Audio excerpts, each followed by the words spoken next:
Привет, кулинари! Всички, които обичате сладките неща, ще бъдете сюрпризирани от един много лесен, мога да кажа, ефирен десерт.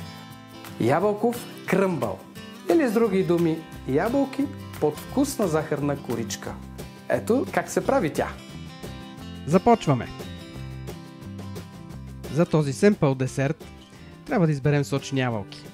Обелвам ги добре и махам семето. След това ябълките трябва да ги нарежа на парчета. Желателно парчетата да бъдат с еднаква големина. Нарязаната ябълка слагам в тавичка, която е 20 см. Това ще е достатъчно за 4 порции.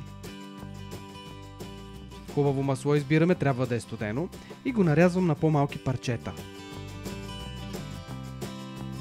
Маслото е много важно, защото то е есенцията, вкуса на сладкиша. С него ще направим коричката, под която ябълките ще се задушат. След като го нарежа на купчета, го поръсвам с брашно. 100 грама брашно, 100 грама захар и накрая ваниля. Сложих захарта и сега хубаво смачкам с вилицата. Целта ми е да се получат малки маслени трохи. Точно тези трохи ще разпределя върху ябълките в тавичката.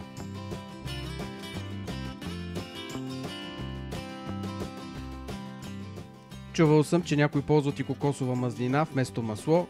Не знам дали става вкусно, но казват, че е добре. И така сладкиша слагам да пека в умерено затоплена фурна на 180 градуса. След 45 минути бълбулкащата повърхност показва, че той е готов за сервиране. Трябва да се изчака да изстине и тогава е много вкусно да го поднесем с сладолед. Това е традиционен английски сладкиш, който се приготвя целогодишно с сливи и други плодове.